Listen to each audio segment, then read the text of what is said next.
Let's bring in right now Democratic Senator Gary Peters of Michigan. He is an alumnus of Michigan State University. We're so sorry. Well, thank you. It really hurts. There's no question about it. When you have such a tragedy and a shooter walking across campus indiscriminately shooting these wonderful young people, it breaks everybody's heart. But it's kind of mixed emotions. We're very sad, and certainly I give my condolences to the families who are suffering a great deal right now, but it also just makes you angry. It's just really angry that we continue to see these kinds of attacks. 15 months ago, Oxford High School had a mass shooting. In fact, one of the students who survived that mass shooting was in the building and survived another mass shooting at Michigan State, 2 mass shootings that she went through in 15 months. And to think that places where you should feel safe, schools or colleges or sanctuaries, houses of worship, that we can't feel safe now. We've got to take action. We've got to do things. And these students, it's such a tragedy. These students, and for me as a dad, they look like kids. They look like my kids. Right. And the fact that our children have to be going through this every day at a different school, at a different place, and have to go through the drills they have to go through. We talked about this a good bit yesterday. This is a pandemic, an epidemic moving toward a pandemic. 10 years ago, after Sandy Hook, since that time, murders from guns have gone up like 50 to 75%. It keeps getting worse. There's 71 mass shootings so far. Right. In 2023, 71 mass shootings in what, 36 days? Right. 46 days. The Senate took a couple of small steps last year. What's next? What can be done? Americans want gun safety laws passed. Every poll shows it. Right. Yeah, and the poll shows it's not just a majority; it's an overwhelming majority of Americans who want to see this passed. And put in perspective, which I think it's so important. You talk about the number of mass shootings already. That we know roughly 100 people die every single day of gun violence in this country. 100 people today will die. Tomorrow, another 100 people will die to the hands of gun violence. Half of those are suicides. The other half homicides. And you mentioned we did take a meaningful step. It was the most significant gun legislation in decades, but it was not a particularly large step, certainly not what I would have liked or most of us would have liked, but it was a step forward, and I like to think success breeds success. But I would hope as we continue to see these kinds of incidents that we can take those next steps. The state of Michigan is going to move, however. Apparently now Governor Whitmer and has Democratic control of both houses of the legislature, and they're looking at a new universal background checks, red flag law, and which Michigan doesn't have now, and a gun safety law, storage law that will require, that we don't have situations like the 6-year-old in Newport News who got a gun from home and brought it in and shot the teacher. I mean, and these are basic, simple things that I think will get passed in Michigan. But isn't the problem that they're not being passed in Ohio, they're not being passed in Indiana, they're not being passed in Wisconsin, they're right across the border? Well, absolutely. And the reason hopefully we'll see this passed in Michigan is we had a change in the legislature. For the first time in 40 years, we now have a Democratic majority in both the House and Senate. Of course, Governor Whitmer has been showing great leadership in this, so we're going to be able to get them passed. But that doesn't occur around the country, as you mentioned. We need to have a national movement, I think, particularly when it comes to when you're looking at background checks, making sure that the folks don't get through. We think that this shooter here probably should have never had a weapon. He had a weapons violation, but how did he acquire that weapon? Was it one of the loopholes? We know there are gaping loopholes when it comes to buying weapons, even though there's background checks. We have to close those loopholes. And 85 to 90% of the American people think that is what we should do. And so we need to put it on the floor in the Senate. I think we want to keep being aggressive in getting it on the floor, getting folks to vote. And then hope voters hold those folks accountable who are not taking the kind of actions to save lives. We know these bills will save lives. President Biden has talked about doing something over and over again. We saw that bill last year. He has signed executive action.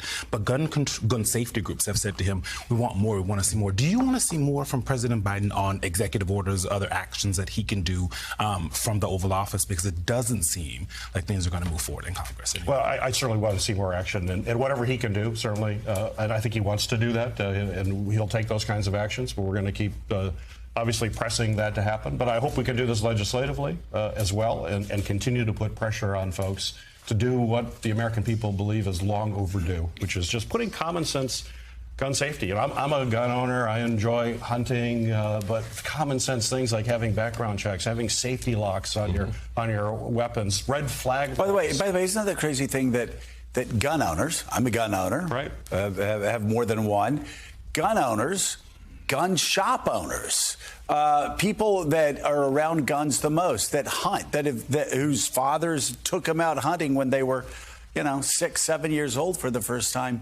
They actually are the biggest proponents of gun safety, right, of respecting the danger of a gun, of keeping shotguns locked up, keeping handguns locked up, keeping ammunition and handguns away from each other. If there's a troubled person anywhere around, making sure they don't have access to it. That's what's so screwed up about this debate. You'd have the NRA pushing all of these things, and a couple of crazy people on the Hill pushing the most extreme positions. The overwhelming majority of gun owners, the overwhelming majority of members of the NRA don't support. No, that's absolutely right. We talk about those opinion polls. I think it was 75% of NRA gun owners think we should have comprehensive background checks without those kinds of loopholes. This is just common sense, and not being able to move it is an outrage, which goes back to my statement. In addition to the sorrow we're feeling right now, we've got to feel anger. This is just this is just crazy that this is happening, and it keeps happening. And Caddy, here's an example in this news story. We hear about this guy shooting out his window. And complaints being made to police officers. I mean, the guy should have, they should have searched the house, taken, if there are red flag laws, if strong red flag laws are in place, and you have a guy who's mentally unbalanced, he's got a gun in his possession, he's shooting it out of the windows of the neighborhood before this happens. This is something that can be prevented. Yeah, and then his father questioned him about it, and he said it was fireworks going off. I mean, clearly the father was concerned about him too. Right. And he lied to his dad about having the gun. And what is frustrating in these situations is that when they happen, the response used to be, well, now is not the time to talk about gun safety laws. We've kind of moved away from that, but we've moved to a slightly fatalistic, well, none of the laws would have actually prevented this particular shooting, and it's become almost an excuse not to do anything. And you kind of think what's happened in this country, and you look at that list of things that Joe Biden wants to do, particularly banning assault weapons. What's happened in America since the 1990s when Republicans voted in favor of that? I mean, it was what has changed in this country, and you only have to think that it's the Republican Party that has moved the country away from being able to implement things that the majority of the country wants. The organs of the state are not working in the way that the state needs. We had Stuart Stevens on the show yesterday, Willie, who talked about the NRA gun safety class he took when he was younger. I remember George H.W. Bush resigning, and a lot of other people resigning from the NRA when they started calling the ATF jackbooted thugs, when the NRA started calling them jackbooted thugs. They began fundraising off of paranoia, and they continue fundraising off of paranoia, and they stir that paranoia up to make money. The consequences, of course, we see it every day in these mass shootings because of the proliferation of guns. And it's always the slippery slope argument. If we get universal background checks, there's going to be a gun registry. Pretty soon they know where you live, where your guns are, so when they come to take your guns, they can quickly find you. That's the mentality of that. Anyway, and Senator Peters, you mentioned the freshman at Michigan State. Her name's Emma Riddle, who was at Oxford last year at that shooting as well. She was hiding under her desk at Michigan State 2 nights ago, called her parents and said, "I can't believe this is happening again." There also, by the way, is a senior named Jackie Matthews. She's from Connecticut. She was at Sandy Hook Elementary School. She was inside the school. She survived the shooting there. So now we have a generation of kids who are surviving school shootings at their elementary and high schools and going through them again at college. What do you say to Emma Riddle and Jackie Matthews and all the kids who are worried that it could happen to me? Well, it is a tragedy, and that's why we have to take action on this. And when you think about what students go through, they train for this. I mean, I was thinking when I was a kid, we used to have tornado drills, the plan for a tornado, and now children have shooter drills, which is insane that that's happening in the country that we're in right now, which is why we take action. The legislation we passed last year does provide resources for school safety and counseling in schools as well to try to deal with it. But it's just one step. Let's not think that we're there yet. We've got to take more steps. And so to those students who are faced now with multiple survivors of multiple shootings, to them, I'm going to say we just got to redouble our efforts. Please know that we're committed to making this happen.